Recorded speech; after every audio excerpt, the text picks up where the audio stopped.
So the topic of our discussion is to discover the game of life. So now to give you a bit context of what does that mean actually. So I will briefly share my journey, how I became interested in this.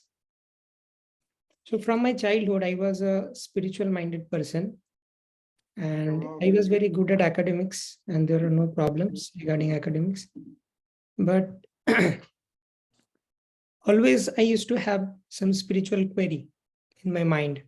And one of the prominent queries were, I used to think, what is the point of achieving so much if I am destined to die one day? And death can come to us at any moment. So everybody may have got this thought in some point of their life, but I took this very seriously.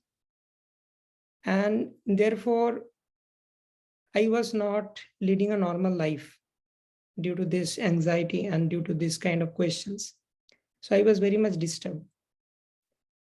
So I read several spiritual books of different organizations, but all those answers were theoretical. I didn't find them to be applicable in my own life.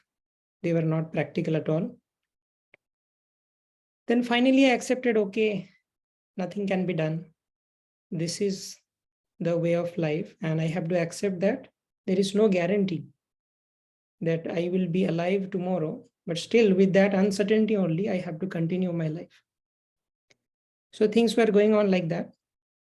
When I came to IIT Kharagpur, then just like you are having this kind of sessions, Bhagavad Gita sessions, I was also enrolled into some kind of session like this. And I was thinking that already I have read some spiritual books. So they are going to tell me the same thing. And I already know that there is nothing practical in it. So there is no use of all these things. Still, one of my seniors who came to enroll me, so upon his request, I just came for the sessions. So when I attended first 2 sessions, at that point, I was so captivated by the scientific presentation that for the 3rd session, I was the first person to arrive. So the thing which I like most in their presentation is that I have never seen the philosophy of Bhagavad Gita or philosophy of Sanatana Dharma to be presented in such a scientific way, because I was a scientific minded person and I was not going to believe something if you just say this is written in Gita. Immediately my inquisitive mind would ask for evidence. What is the evidence behind this? But I got all my queries clarified and I got answer to my question, that long cherished question, that what will happen if I die the next moment. I didn't know that the answer is given by Lord Krishna in Bhagavad Gita in one of the verses.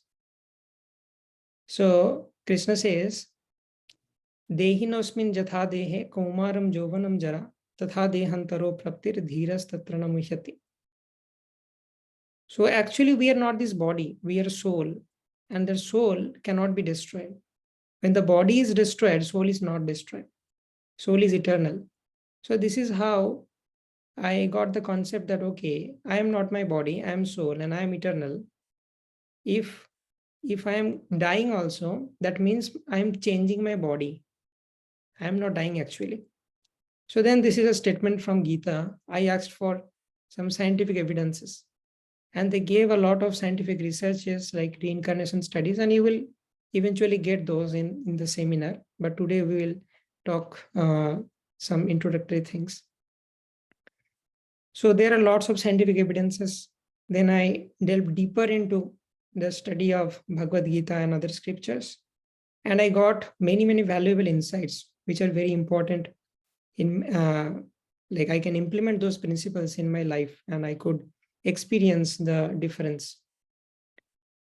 So now this is why I got interested in this. And gradually when I started applying the principle in my life, then I got more and more firm faith in the process. So this is why I'm very much inquisitive to share this knowledge with you all. So currently I'm in Los Angeles and it's like 12:45 a.m. in the night, midnight. So still when Akash Prabhu requested me that there is a session going to be started, immediately I told that yes, I can do, because I am so much indebted to the knowledge of Bhagavad Gita, the wisdom of Bhagavad Gita, that I'm able to, I'm ready to sacrifice anything to share this knowledge. So therefore, this is very, very important. And I request you that please try to understand this reality. Till the point you have been studying all those things like physics, chemistry, mathematics, and you have mastery over those subjects. That's why you are in IIT. But what are these physics, chemistry, mathematics? Physics is the study of matter, gross matter. Chemistry, the study of chemicals. And then biology is the study of, again, the human body, which is again made up of some matter. So whatever is already created, we are just studying those things. And that is what we call physics, chemistry, and mathematics. And this is also another kind of science. This is called spiritual science, the science of life, or in other terms, the game of life. How life works. This mechanism is essential for you to know, whether you know physics, chemistry, or mathematics, biology or not. That is not a big deal, but you have to know what is the mechanism of life, how life goes on. So now we will see that in this session, that we are all searching after happiness. Whatever we are trying to do, the ultimate goal is we want to be happy. Now, one thing you might have experienced. See, we have got this human form of life and we have to be rational. One of the symptoms of human being is that human beings are rational. They have the ability to think. So if you just carefully analyze all the laws and formulas which are there in the physics, chemistry, and biology, mathematics, they came or they started with some observation of the nature, right? So similarly, if by observation I'm constructing some law, and that is called science. Similarly, if you observe something in your life, and based on that observation, if you have a law, that is also another kind of science. So similarly, if you observe your life, then whatever we are doing it for getting happiness. We want to be happy ultimately. Why you were studying? What is the motivation for study? Now, different people may have different motivations. Some people study because I want to go to IIT. I want to get a good job, and good job means lots of money, and I can enjoy the world. I will have cars and bungalows and all. Some people wants to study to become famous worldwide. I'll be renowned as a famous scientist and all. So what are all these features talking about? Ultimately, they are centered around, I want to be happy. If I get lots of money, people think that they will be happy. If I become a famous person, when people appreciate, I will be happy. So whatever we do with the expectation that we will be happy in the future. But we have also experienced that we are not in control completely. It sometimes happens that we want to become happy and we do some kind of activity, but ultimately we are not happy. Ultimately, something else happens and all our plans are plundered. So therefore, we have to understand that we are not in control. So it's like there is some black box which exists in the nature. I am trying to be happy by giving some input, but the output is non-deterministic. I can be happy or I may not be happy. So there is a possibility. It's not always guaranteed that we will be happy by following the procedure. And interestingly, it does not work the same way for every person. Some person is studying for only 2 hours and it is sufficient for that person. And he is able to score good marks. And the same thing, if some other person is studying for 8 hours, still he is not able to perform. So things work differently for different persons. So we have to understand what is happening. Is everything random, or is there some order? Is there some mechanism? So we are trying to understand that mechanism, and that is called the game of life. Whenever we say that this is random, it actually signifies that how much ignorant we are. For a simple example, a small child goes into a shopping mall, and that child finds that there is escalator, which the steps which are automatically climbing. So the child may be awestruck that I have not seen such a thing in my home. So this is some kind of magic. But the same phenomena is not a magic for a mechanical engineer, because that engineer has the knowledge how this particular thing is working. But the child does not have the knowledge. Therefore, child thinks this is some kind of magic. So similarly, we may see that, okay, the same formula is not working for every person. I am trying to be happy, but sometimes I am becoming happy, sometimes I am not. So what is going on? Is everything random, by magic, by chance, or is there some mechanism? So because we don't have that knowledge, we tend to think, okay, everything is random, but things are not random. It only signifies that how much ignorant we are about the principles of life, about the game of life. So therefore, this Bhagavad Gita is the user manual of life, which gives us those principles, how your life works. Based on your inputs, what output you can expect, that is given in Bhagavad Gita. So suppose we are trying to be happy, and there is some imaginary opponent who is trying to, who is not letting us become happy. And due to that opponent only, we are getting some resistance. Sometimes we are happy, sometimes we are not. So we have to understand who is my opponent, what are the characteristics. Then we can take correct steps. Otherwise, what is the point of doing a lot of hard work without knowing the mechanism of life, how life works? And all our attempts will be futile. So if you want to really work smart, then you have to understand this game of life. So that's a quick introduction why we should go into this subject of the game of life. Now, so let us begin the topic. And it again starts from the very basic thing, that what is everyone searching for? Happiness. Whatever we do, we are doing to become happy. So the search for happiness. Everyone tries to find happiness by various means. In different ages, our search for happiness is different, right?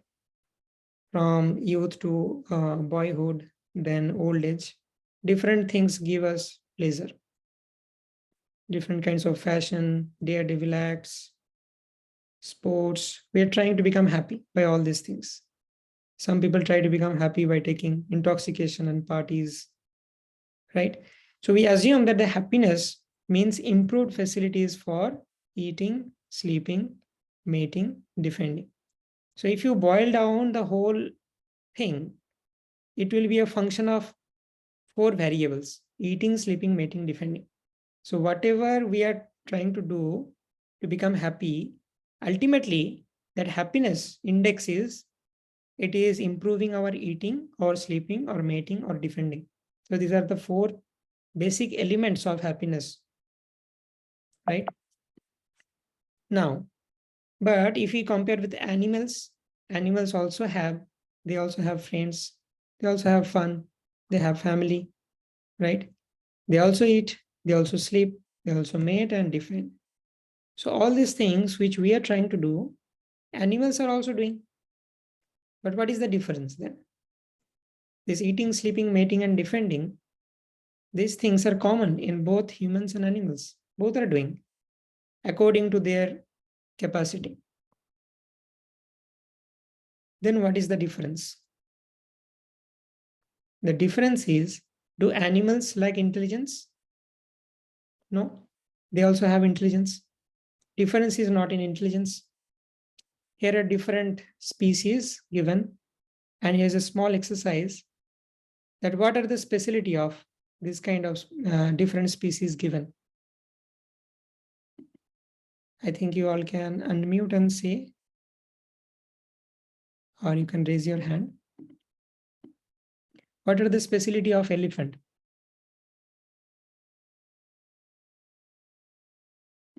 Anyone?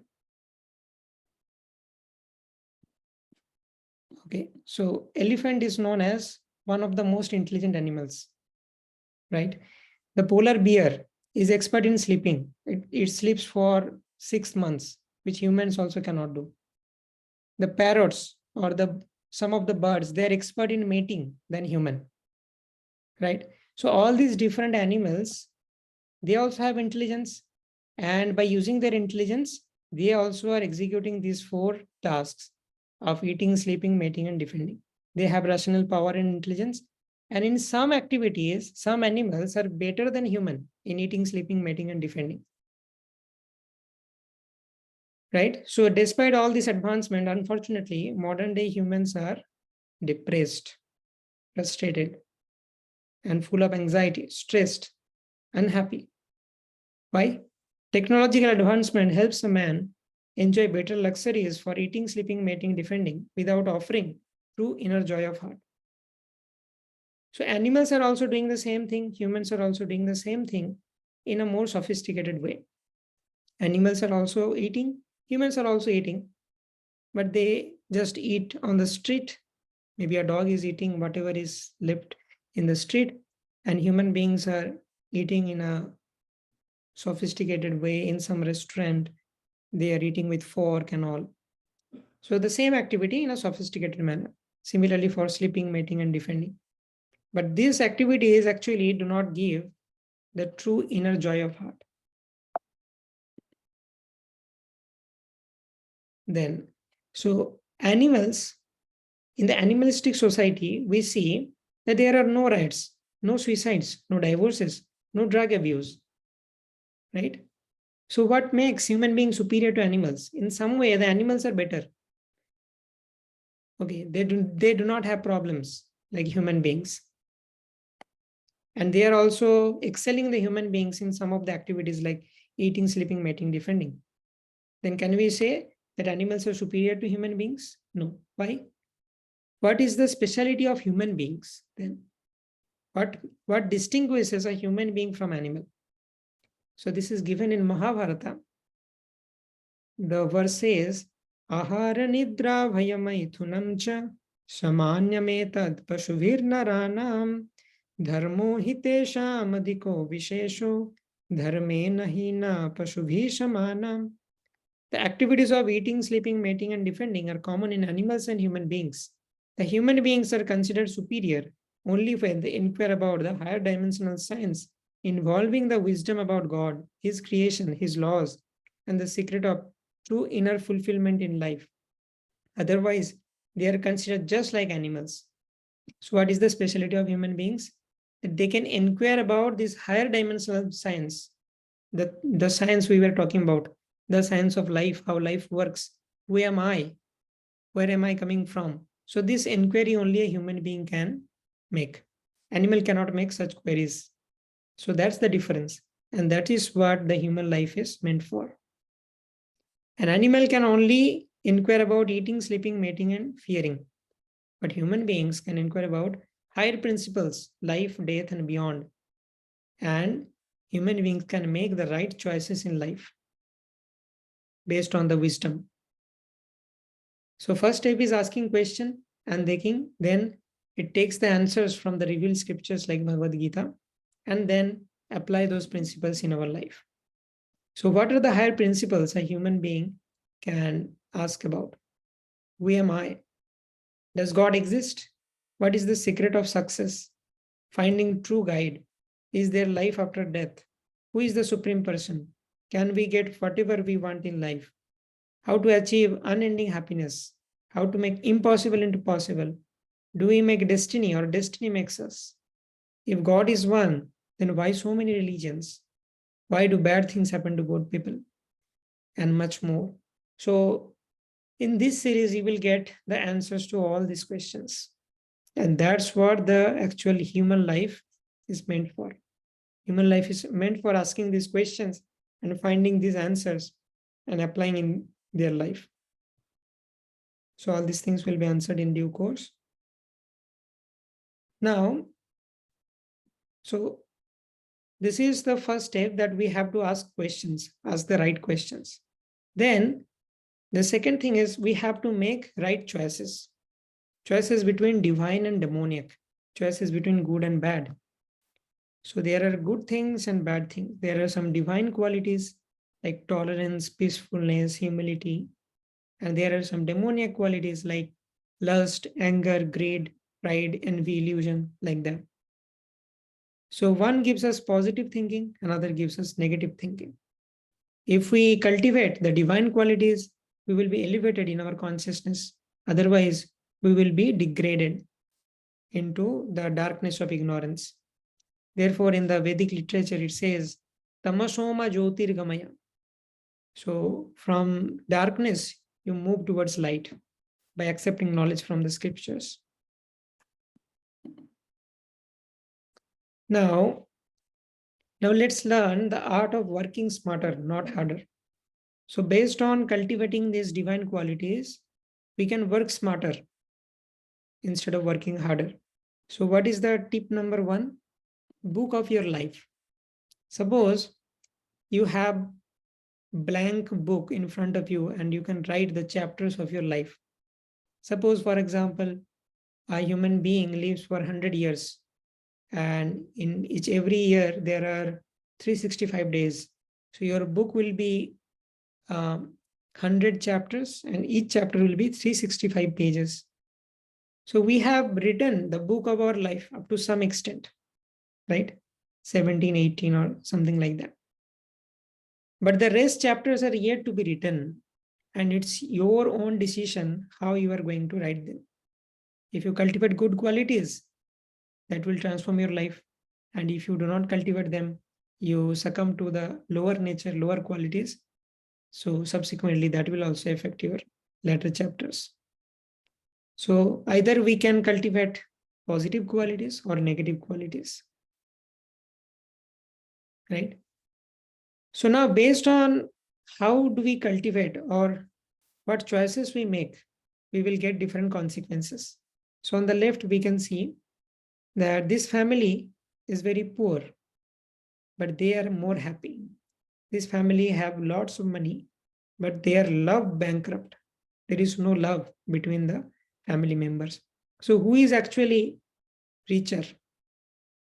The family on the left is actually more rich because they have love, and love is the actual treasure.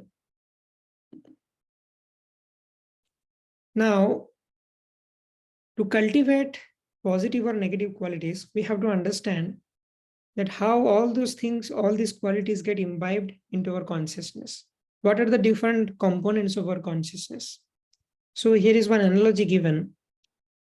So this is an analogy of a chariot. So in a chariot, there is a passenger, there is a driver, and 5 horses. So this chariot analogy represents us. So the 5 horses are like the 5 senses we have: eyes, nose, ear, skin, and tongue. And the ropes are compared to the mind. The driver is the intelligence and the passenger is the soul. So if the intelligence is strong, it will control the mind, and the mind in turn will control the 5 senses, and then the passenger or the soul can reach correct destination.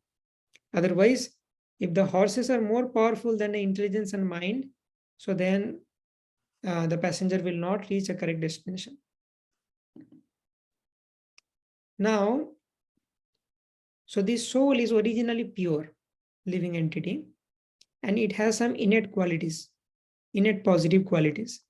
But gradually, while staying in this world, we acquire some bad qualities, right? So the process of yoga basically is to purify all these negative acquired qualities and manifest the innate good qualities of the soul.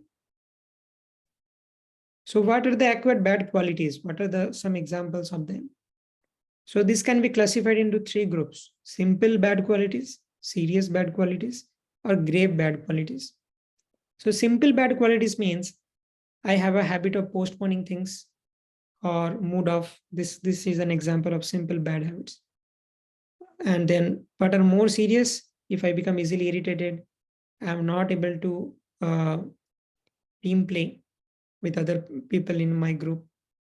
And what are the grave bad qualities? Lacking loyalty, bad mouthing. So there are different degrees of bad qualities which we have acquired, and then we have to purify ourselves.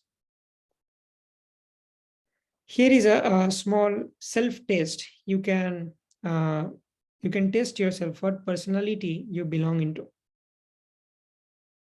So in Bhagavad Gita, there is one of the this concept of three modes of material nature is one of the most profound concepts, and this is applicable in everywhere in life. So Bhagavad Gita is basically the mechanism of life or the game of life. So if we really want to understand the game of life, we have to understand what are the three modes of material nature. So there are three modes of material nature, that is Swatta Guna or mode of goodness, Rajoguna, mode of passion, and Tamoguna or mode of ignorance. So here is an example being given. A manager is encouraging the employee. So this situation is in mode of goodness. The manager is yelling at an incompetent employee. This situation is mode of passion or Rajoguna. And the Tamoguna is the person is frustrated, not doing anything. That is Tamoguna. So all the different characteristics are given. What are the different characteristics of mode of ignorance? Nidra, Alasya, and Pramad. Nidra means excessive sleep, oversleep. Alasya means laziness. Pramad means madness. And there are other characteristics as well. Inattentive, postpones and dull, hopeless, depressed, suicidal thoughts, intoxicated, no thinking, panicky, fearful, insecure. And the representative animal of this guna or this mode of ignorance is a fox, an insecure animal. So all these different characteristics are found in a person who is in mode of ignorance. Then the next guna is better than mode of ignorance, and that is called mode of passion. And the characteristics are Sangha and Trishna. Sangha means attachment, and Trishna means thirst to or more ambitious, wants to acquire everything in the world beyond his capacity also. So here, what are the characteristics? Partial thinking. The person in mode of passion cannot think clearly. It will think for a little time and then will be distracted. Over ambitious, to see and show glamour, cutthroat competition, pride, angry, individual player, cannot cooperate with other people in some work, wants to do all the work by himself and take the credit. Envious, thirst for honor and prestige, and a tendency to boss over, attached, and takes quick decisions. So all these things are characteristics of mode of passion.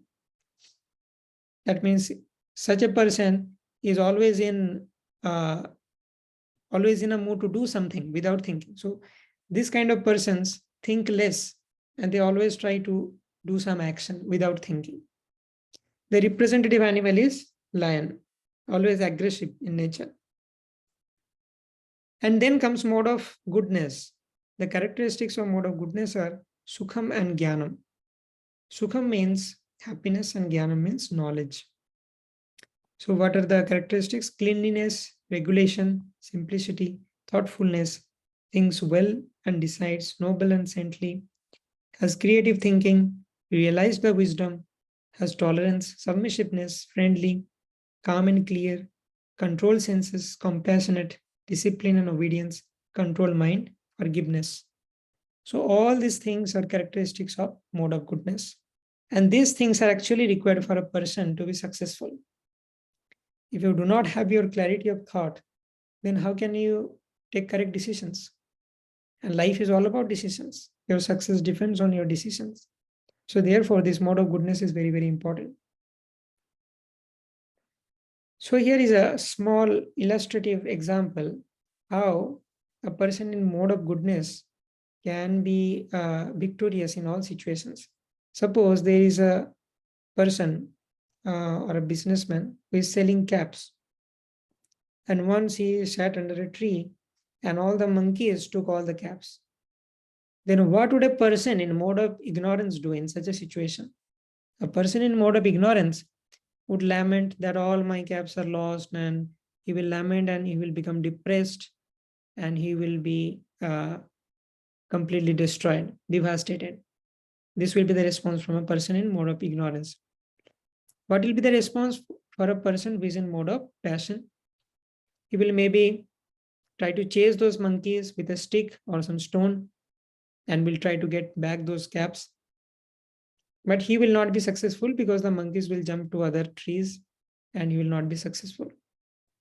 In such a situation, a mode of goodness person, what he will do, he will stop and think, what can I do to get the caps back?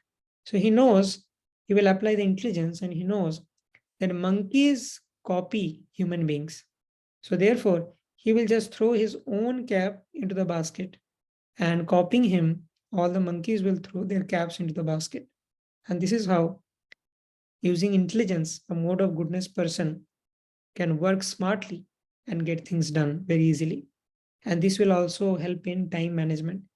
In 99% case, we find difficulty in managing time because we are doing things without thinking. We have not cultivated mode of goodness, because if we can cultivate this mode of goodness, then easily we can manage our time and all other things. The more we will be in mode of goodness, the better we can manage our life. So this is the whole story. Now, so for an ideal leader, what kind of mode is expected? So there are three modes: sattvic or mode of goodness, rajasic, mode of passion, then tamasic, mode of ignorance. So tamasic will be very bad for a leader. So tamasic will be rejected. Sattvic is also required, and some portion of rajasic is also required. So in this intersection of sattvic and rajasic, the noble leader with vision stands here, right? So sattvic means the leader will have clear thoughts, and rajasic means he will be active to execute that plan. So planning and execution, both things are required. And this region is called assertive.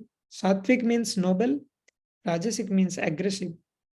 But the intersection, when aggressive comes with the noble qualities, then it is called assertive. And this is expected. This is what we should aim for, to become successful in every sphere of life. So see, this is our first principle of the mechanism of life. So normal people, they do not have this knowledge about the three modes of material nature, and they do not have the symptom of this three modes of material nature. Now, if you know this principle, if you have this knowledge, immediately you can analyze by seeing the symptoms what mode you are in. And if you can diagnose that I am currently in mode of ignorance, then you can immediately take some steps to come into this intersection of sattvic and rajasic. Right? So in this case, because we know that what are the different characteristics, we can take steps, and there are methods to uplift from one mode to another. So we will discuss that later. Right? So this is our first principle. Then there are things or items that boost mode of goodness. So these are the things which we can do to come to mode of goodness. If you can diagnose that, okay, I have diagnosed that I am currently in mode of ignorance, or maybe mixed mode of passion and ignorance. So I need to come to the mode of goodness. How you can do that? There are 5 formulas to come to this mode of goodness. So first is A for association, B for books, C for chanting and meditation, D for diet and exercise, and E for environment. So what are they? We have to carefully choose our association. If we choose our association with saintly people, our character will be developed. We will get positive vibes. We will get positive energy. So therefore, we have to choose our association wisely. We have to choose the association of devotees or saintly persons. Then we have to take guidance from the books like Bhagavad Gita. We have to study them to understand the mechanism of life and apply those principles in our life. Then reformation will come. And then so by books, we strengthen the intelligence. And by chanting and meditation, by mantra meditation, we strengthen the mind. So when both intelligence and mind are strengthened, you can recall that analogy of body, mind, soul, and intelligence, the chariot analogy. So when the intelligence as the driver and the mind as the ropes are controlled or strengthened, then automatically the horses, which are the representative of our senses, will be controlled. And with controlled senses, we can do anything, we can achieve anything in our life. And then comes important factor, diet and exercise. So whatever we eat has an impact on our consciousness. Therefore, we have to eat more sattvic food, like fruits, milk, grains, cereals, vegetables, natural products, sanctified and karma-free diet. And it will help us to come to mode of goodness, because these foodstuffs are in mode of goodness. In Bhagavad Gita, this is also given that there are 3 kinds of foods: what are mode of goodness food, what are mode of passion, and what are mode of ignorance foods. So therefore, Bhagavad Gita contains all knowledge you need in your life. We have to just study the book and get those principles and apply. And then the last thing is environment, avoiding unfavorable ambience and accepting a spiritual ambience.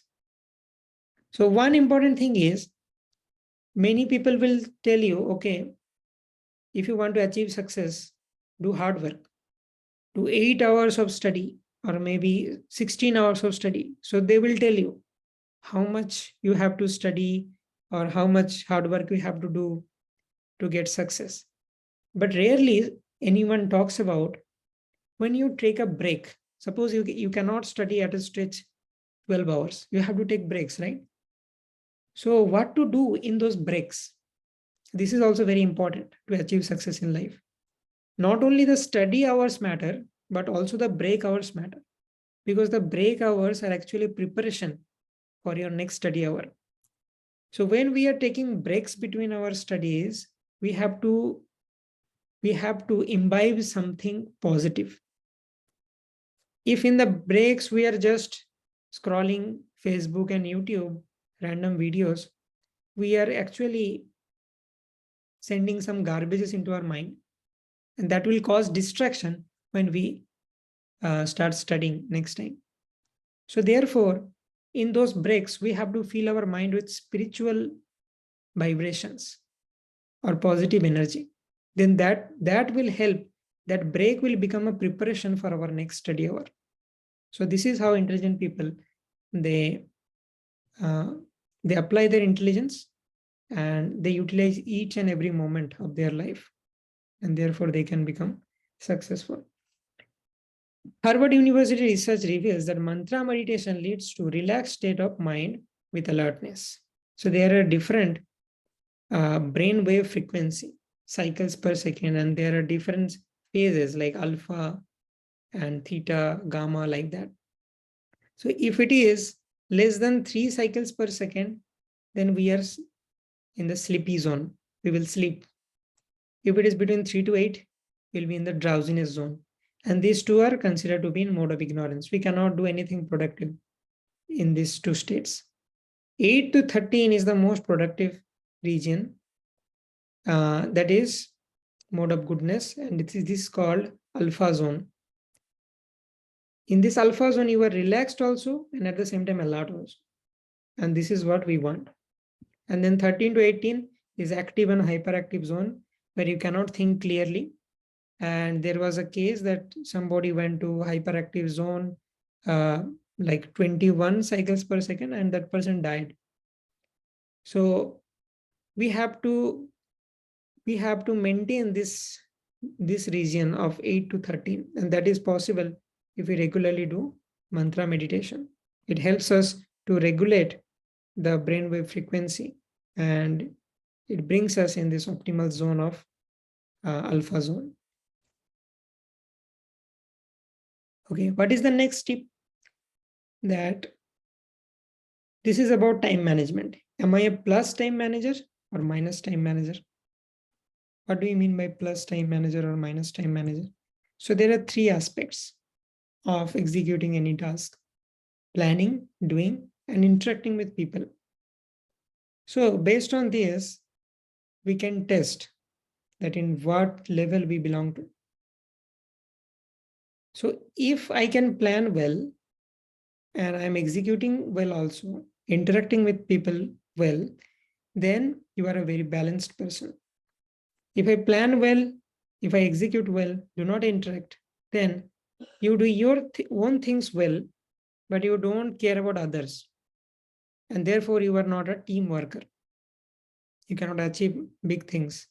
If you are not planning, but you can execute well and interact well, then you do other priorities well, but your own priorities suffer. If you are planning well, if you are interacting well, but you are not executing, then you have good intentions, but no work gets done. So therefore, our aim should be this. All these three aspects, planning, doing, and interacting, should be balanced. And now, if you are a minus time manager, if you are only planning, not doing anything, and not interacting, then this is called daydreamer. If you are not planning and you are only executing without interacting also, then you are a workaholic. Without thinking, you are just working and working. If you are not planning, not doing, only interacting, then delightful but incompetent in work. If all the three are minus, neither delightful nor incompetent, this is very, very dangerous. So this is how you can analyze what is your status. How to manage your time decides your happiness. 4 hormones are not released due to overtime spent with media gadgets. So there are 4 important hormones in our body which are responsible for different things, like dopamine gives us the feeling of sense of completion. Endorphin gives us the feeling healthy and joyful. Serotonin gives us the feeling for selfless contribution. And oxytocin gives us the feeling of social connection. So due to our interaction with the social media, everything is becoming online. We are not interacting with people. All these natural hormones, which are very important to maintain our happiness, are actually decreasing. So therefore, we have to be carefully using the social media so that it does not isolate us from people. And this is a very important slide. This is called time management matrix. And there are 4 quadrants of this. So the first quadrant is called quadrant of action. And it says urgent and important. If something is very urgent and it is important also, it requires immediate actions like crises, deadlines, somebody had a heart attack. So immediately that person needs to go to the hospital. So this is quadrant of action. And then the second quadrant is important but not urgent. This is very important activity, but immediately not required, right? So it's like training, education, empowerment, planning, preventive maintenance, self-development, and relationship building. So this quadrant of action is actually in Rajoguna. Immediate action is required without much thinking. But this quadrant 2, is in a mode of goodness. This is not immediately required, but you have to prepare for future. If you do not invest in the quadrant 2, then you will suffer in the future. So all the successful people, they invest most of their time in quadrant 2. If you do not invest sufficient time in quadrant 2, eventually those things will go to quadrant 1 and will become urgent. So therefore, the more you give time to this quadrant 2, the more easily you can manage your time. The other 2 quadrants, quadrant 3 and 4, are in mode of ignorance, and we have to avoid them. Quadrant 3 says this is urgent but not important. So suppose there is a notification, some new channel released a new video and you got a notification from YouTube. So it may seem that this is very urgent. Your mind will tell, urgently, please click on that. But this is not at all important. So therefore, this is called quadrant of deception, and we have to restrict them. And the 4th quadrant is most useless, not important, not urgent also. So we have to eliminate that. Unproductive engagements and time wasters. right? So we have to eliminate these two quadrants, quadrant 3 and 4, and we have to invest most of our time in quadrant 2. Then we can manage time efficiently. So there are some examples of different modes of these time wasters. Never setting goals or setting goals and not sticking to them. So can you give a try to predict what is the mode associated with this activity? This person is not setting any goals, or if he is setting goals, not sticking to them. So what mode this person is in? Yes, you can try. Then you will understand how much you are able to grasp the subject matter.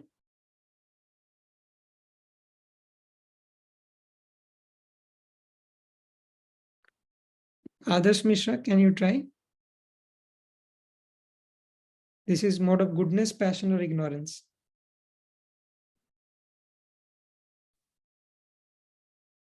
Ignorance. Yeah, this is ignorance because the person is not setting goals, and if it is setting also, is not able to stick to them. So similarly, there are other examples. If somebody is moving around and socializing too much to feel security, so that means that person is insecure, and insecurity is a characteristics of mode of ignorance again. Low level of concentration, getting easily distracted, that means mode of passion. Doing more than one thing at a time, accepting unrealistic deadlines, again mode of passion. Getting involved in everything to gain credit and popularity, mode of passion. Indecisive, postponing decisions, mode of ignorance. Thinking no one else can manage my work if I am absent. So he thinks I am the only doer. Nobody can do like me. Second mode of passion. Feeling difficulty to work with highly accomplished and smart leaders. This can be either mode of passion or ignorance. Both are correct. Forgetting things or badly organized, unclean desk, mode of ignorance. Looking for too much of perfection in a job, leading to micromanagement. Again, mode of passion. So this is how you have to become expert to understand the different symptoms of the three modes of material nature. Then very easily you can understand what is going to be the consequences. If you spot someone is in mode of ignorance, you can say that this person is not going to be successful. So this helps actually, this kind of knowledge. So we have to become introspective. In our personal life, the goal is that our relationship bringing joy. In the professional life, the goal is our results bring joy. And that can be done if we are on that intersection of mode of goodness and passion. So that is called smart work. Improving communication with people, better preparation, better planning organization, taking better care, seizing new opportunities, personal development, preventive maintenance, and empowerment. So these are the sutras for smart works. So now here is a very inspiring video. The man behind Metro, E. Sridharan. So you will hear from him what he said. The Central Road Research Institute. Is the sound audible? Yes, bro. Okay. Has estimated that by carrying 22 lakh persons by metro, Delhi Metro has saved at least 200 lives being lost on the roads every year. That's very heartening. Yes, That's really yes, very yes, heartening. It's yes. one of the human stories that come out of something like this. What was a day in your life like when you were working on the metro? Well, normal thing, I used to get up at 4:30. 4:30? Who gets up at 4:30? In Delhi, I used to wake up at 4:30. Nowadays, I wake up at 4 o'clock in Kerala. That's the secret of all efficiency, I tell you. 4:30 I get up, then I do the normal routines and then do some pranayam. Then I read Bhagavatam, Srimad Bhagavatam for about 45 minutes. Every day? Every day. Religiously, whenever I am at headquarters. Because when I am on tour or traveling, it's not possible. Yeah. Then afterwards we have our, I do some yoga. My God. I do yoga about 45 minutes, have my breakfast, and leave for the office early. I'm one of the first to reach the office. Yeah, the Well reverse clock. before- The reverse clock is running in your head 24/7. I see. But I've also heard that you also never carry files at home, and nobody can call you unless it's an emergency, which is like the best way to do things. Is that right, or is that a rumor? No, it's true. I don't carry work home if I could manage it. Because I always felt that at home, I must have the time privately for myself and my family. Unless there's an emergency, I don't encourage people to contact me also over phone. Wow, this is nothing But- short of a perfect life. But then in the office, we are very busy. Everything is done in the office. Yes.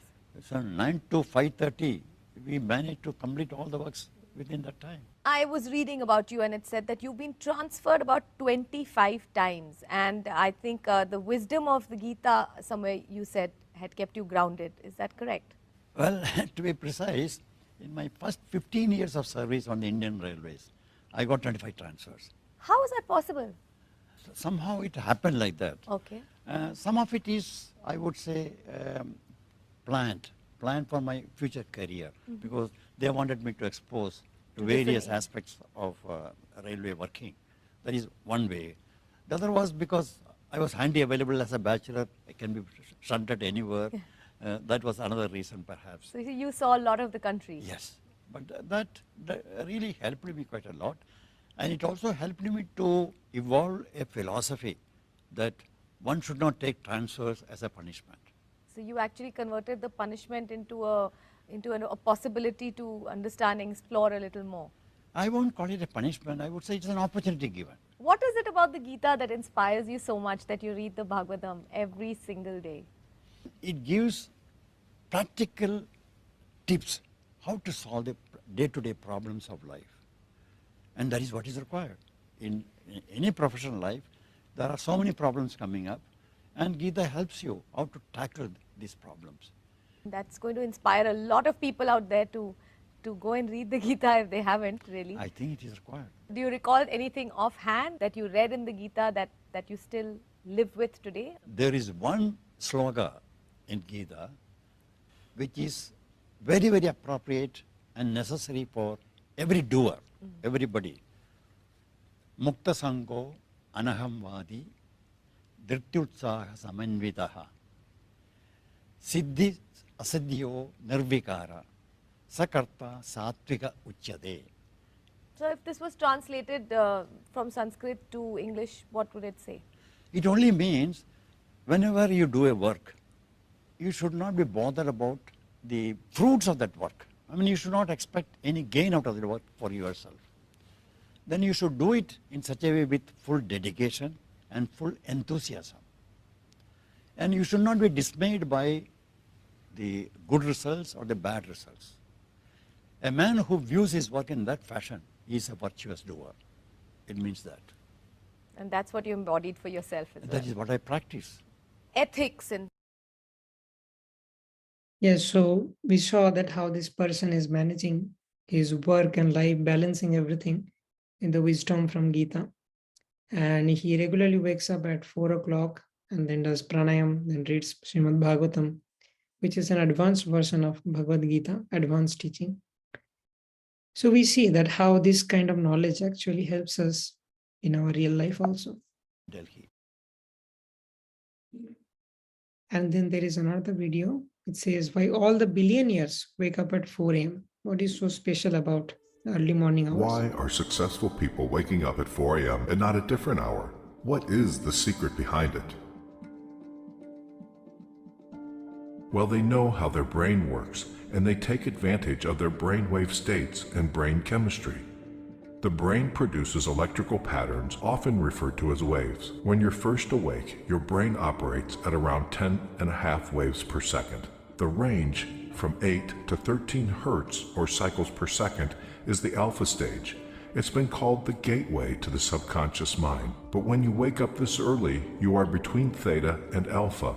The mind is capable of deep and profound learning, being fully aware and focused with an effortlessly calm mind.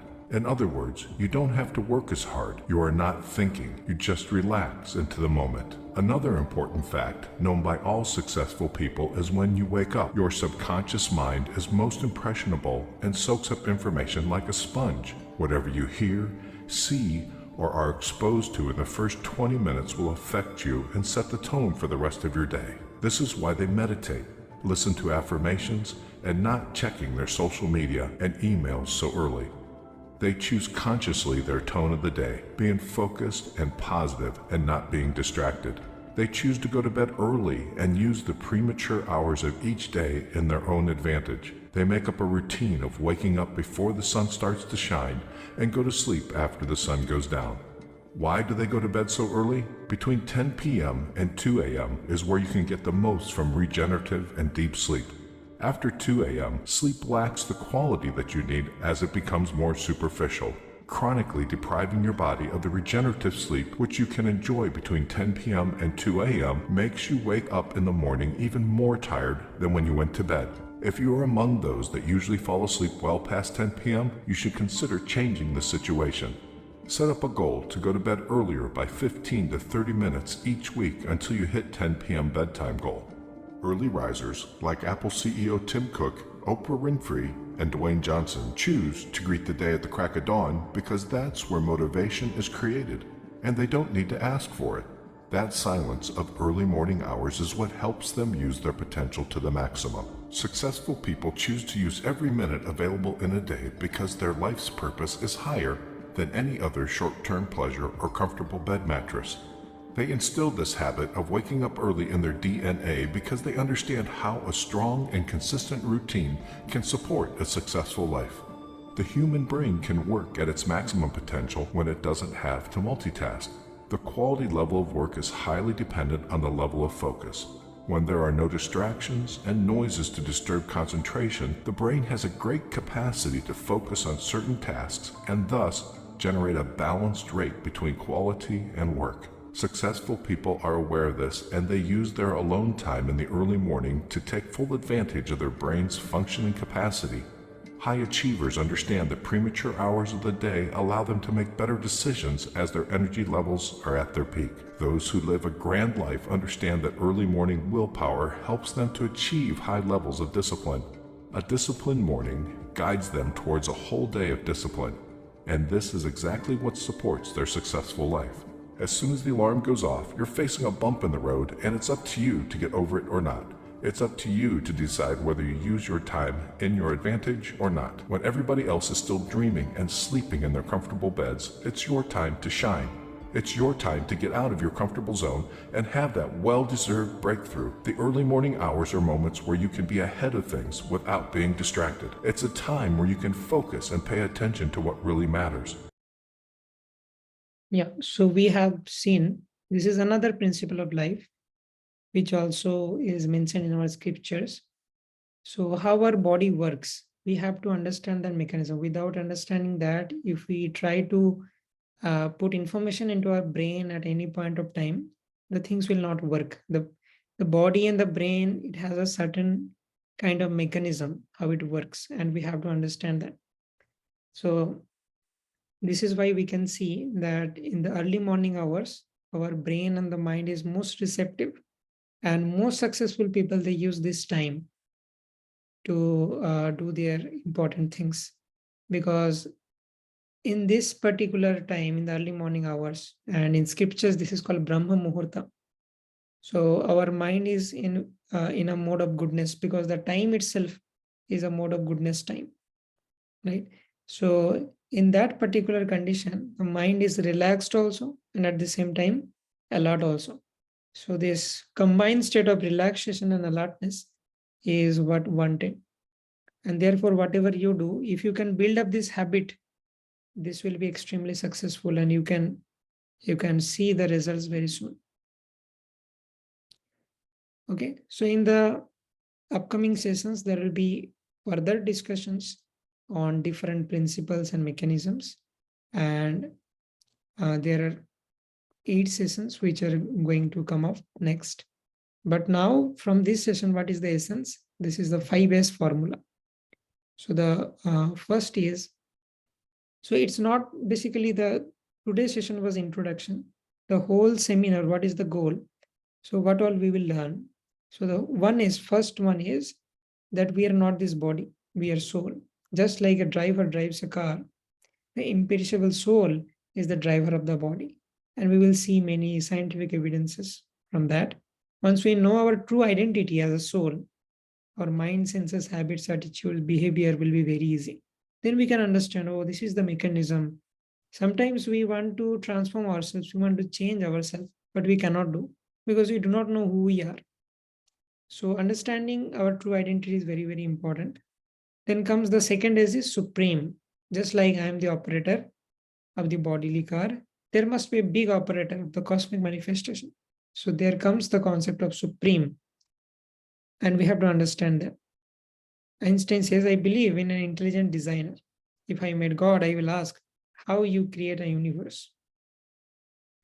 The third is scriptures. Scriptures are very important. That guides our intelligence. And in any subject, we read books to gain knowledge. So similarly, in the spiritual science also, we rely on the scriptures. Books are based on the different teachings of the scriptures. Fourth is solutions. The Vedic wisdom offers us perfect solutions or perfect spiritual solutions to our regular problems. This can put a full stop to the real problems of our life.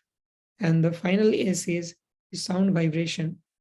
George Harrison, one of the greatest singers of all the time, says that spiritual music is a way to go inside to your own temple and calm down your mind.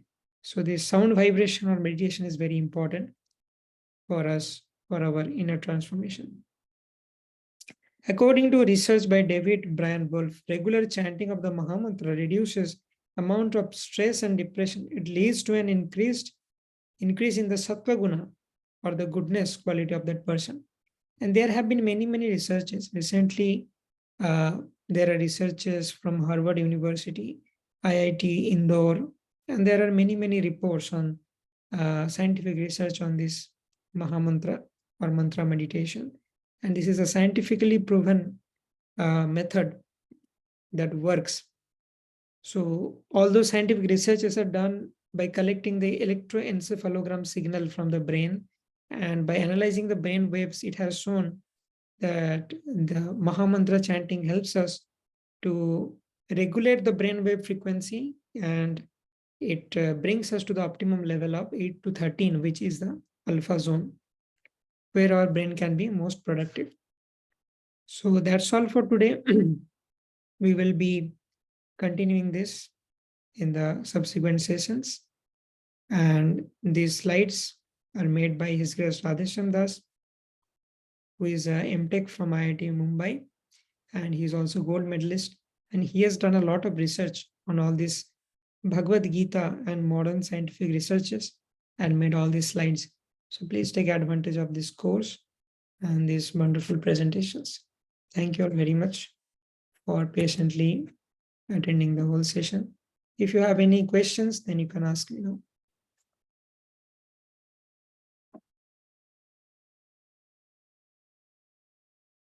Was it clear to everyone? Any parts you want me to repeat, or do you have any questions?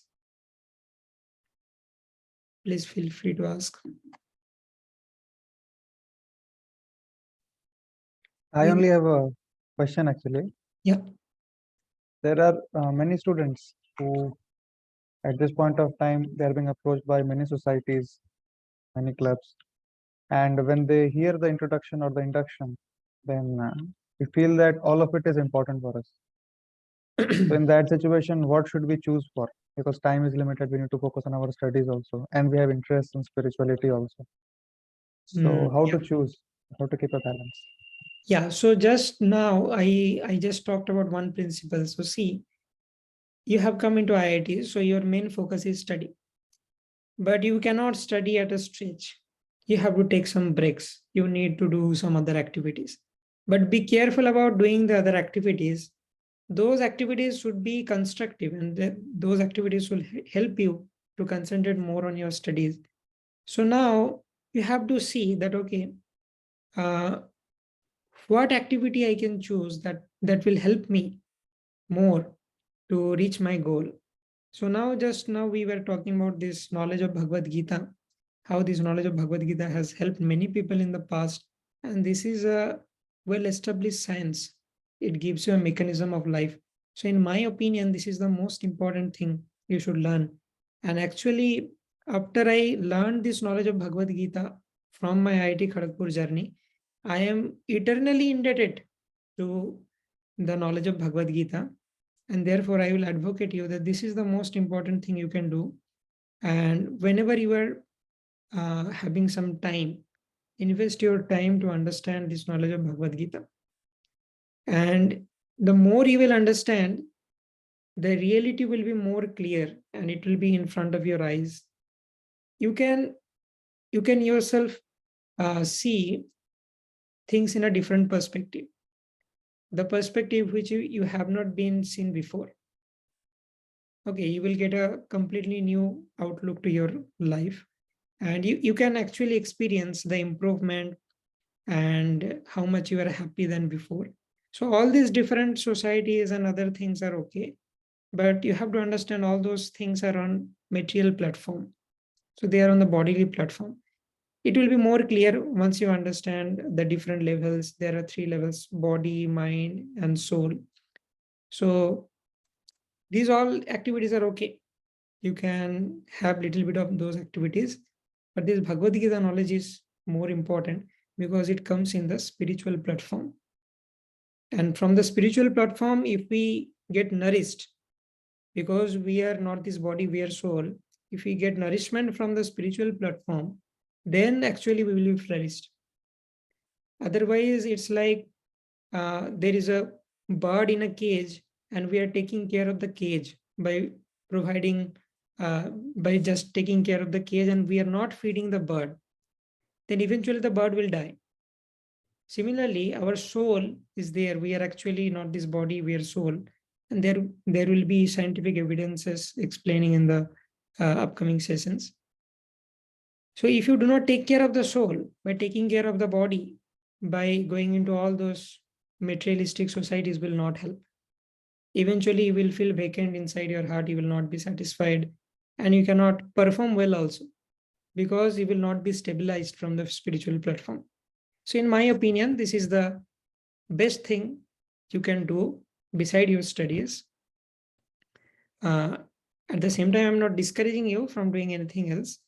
If you like, if you have a hobby, you can pursue, but please make a time for this knowledge of Bhagavad Gita. So that's the most important thing.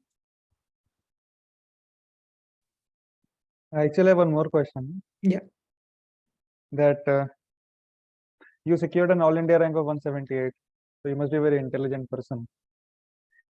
And there are so many of my friends also, but they keep on saying that I should do so many things. I should practice so many other things which are of extracurricular activities. They will help me with my placements. So it's not that I'm compelled to hear to them, but somehow when so many students are around me, I don't get that kind of friend circle which inspires me to go for the study of Bhagavad Gita seriously. So in that situation, I feel a little lonely. So in that case, although I want, I hope you're able to understand. I'm forced to go in the direction in which everyone else is going. So in that case, how should I be focused that you are saying I should read Bhagavad Gita or take to the spiritual life seriously? Yeah, I understand. So the first thing is, if you think like this, if I am in 10 societies, it will help me in placement. So that's a popular myth. In first year, every society will tell you that, okay, you enroll in our society and it will be helpful in the placements. But ultimately in the placements, your competence only matters, not that in how many societies you were. So those things they have very, very like 0.001% contribution. So therefore, do not focus on them. Just focus on your studies and try to focus on something which will be helping your studies, which will be grounding yourself more. And if you want to cultivate this knowledge of Bhagavad Gita and you are not getting association, then I will encourage you to like associate with the likely minded person who are also like all those students who have joined in the today's session. So just try to associate with the like-minded persons and also your seniors or with this awakened society.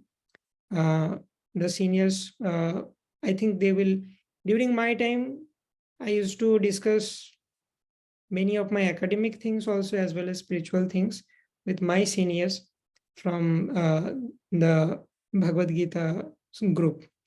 So therefore, you can also connect with them. And one thing I can share, so there are two kinds of senior. One is spiritual seniors who are devotees, who are saintly seniors, and another is normal hostel seniors.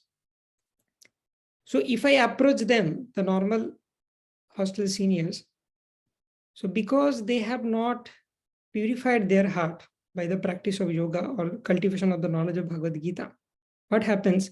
Sometimes they do not give you the correct guidance. Sometimes they have envy inside their heart that I could not accomplish this, so I should not help this person. But this will not happen in case of those who are practicing this knowledge of Bhagavad Gita. So if you want to trust someone genuinely, then please trust that person who is following this path of Bhagavad Gita. Because in that way, all the negative qualities are getting washed away from the heart of that person, and that person is more reliable. And I got very, very good results and correct guidance. And due to the guidance of my seniors, I have reached this position. And therefore, I truly owe my success to them. So the key to continue your practice is association. So try to associate with those seniors who are following the path of Bhagavad Gita.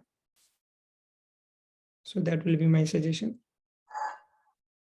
Okay, so on behalf of students, I have one more question. Okay. At one point of time, you also were attending these sessions, Yes. and you also might have felt that you are in a group which is very small. Generally, as far as spiritual matters are concerned, people are very less interested, especially these days with the advent and the popularization of internet, more and more easy outreach of internet. So people are becoming more and more less interested. So in a group where very few people were there, although they were pure-hearted, and although they were very good association which you had, but the group was very small. So in that small group, how could you keep your inspiration of being focused and continuing with determination that still you are here today and you are now giving classes on Bhagavad Gita and preaching it to others, not just for the sake of following it yourself, but you are so convinced that you want to preach it to others also. How did that happen? So let me give you one analogy. So this analogy is actually given by Srila Prabhupada. So Srila Prabhupada says that in the night sky, there are so many stars and the moon also. So if you take the percentage, what is the percentage of moon in comparison to all those stars? It will be like 1 divided by 1,000. So the percentage is almost 0. But if you count all the summation of all the illumination of all those different stars, it will be very insignificant to the illumination given by the moon. So always percentage does not matter. It's not true that 99% of people are doing something, that means that must be correct. No. They are doing because they have not explored the other option. They did not have any alternative. They are saying that, okay, everybody is doing this, let me also do this. So they are not applying their brain. They are not stopping and thinking. They are just copying others. That necessarily does not necessarily mean that that is correct. So now I was also in this situation as you are, and most of them were not practicing this knowledge of Bhagavad Gita. But I was initially in both the parties. I used to see that who are better, the devotees or the non-devotees.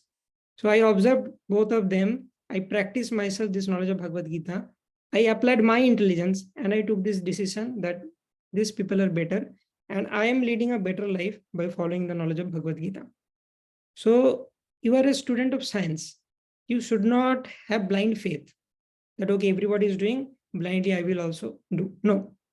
Science means experiment, observation, and result. Do experiment. Apply this knowledge of Bhagavad Gita in your life and you observe what is happening. Are you improving? If yes, then follow this. You do not have to blindly follow those 99%. They may be wrong, right? So this is a simple formula. Just apply this knowledge. I have applied this knowledge. Many devotees have applied this knowledge and they have got improvement in their life. And therefore we are continuing. And I am also trying to connect more and more people to this knowledge of Bhagavad Gita so that the benefit I have got, they also can get that benefit. So that's my inspiration to continue. Okay, bro, I'll ask you one more question. Yes. Scripture generally, as a student of science, students generally clear IITs and then they come. So they come from a background where they have good amount of intelligence also, and they have good amount of qualities also. So I just wanted to ask that such intelligent people, how can they put faith in the scriptures, which are generally considered to be outdated, or put their faith in God? The practice of the worship of God these days is very naive, and therefore, how can the student put faith in the scriptures or in the existence of God? How you put, like, how much faith you have? We all want to hear how much faith you have in God. Do you really believe in God? How much faith you have in scriptures? Are they scientific also? Or they just talk about some religious functions which we have to do for the sake of being happy? Or what exactly it is? Can you just give an idea so that students may feel a bit inspired to go ahead with scriptures Yes. and faith in God? Okay. So let me share you something. I just want to share.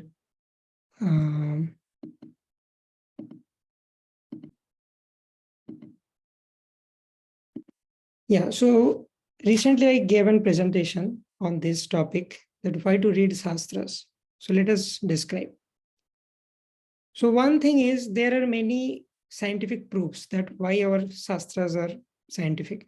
And it can be itself a 3-hour session to prove that how our Shastras or scriptures like Bhagavad Gita, Srimad Bhagavatam, they are scientific. So we can present many scientific evidences. For example, in the Srimad Bhagavatam, 3rd canto, 31st chapter, there is a description of whole embryology, and that was 5,000 years ago, and that exactly matches with the description of modern science. So if our scriptures were mythology and outdated, how they are matching with the recent, current dated modern scientific research. In one of the textbooks in medical science or in the MBBS course, there was a line in the medical textbook that the cochlea of an embryo develops after the 20th weeks of gestation. So after 20 weeks, the cochlea or one of the subparts of the human ear is developed, and the womb, inside the womb, the embryo can hear the sounds which are coming from outside. And the author writes that this probably explains how Abhimanyu, while still being in the womb of Abhimanyu, while still being in the womb of Subhadra, heard from Arjuna the knowledge about the battlefield, how to enter a Chakravyuha. So initially we may think that, okay, all these things are scriptures and mythology. But when we do modern scientific advancement and we gain some knowledge, then these kind of things seem to be realistic. Oh, this can happen. Because the cochlea is developed after 20 weeks of gestation. So embryo can hear from the inside the womb also.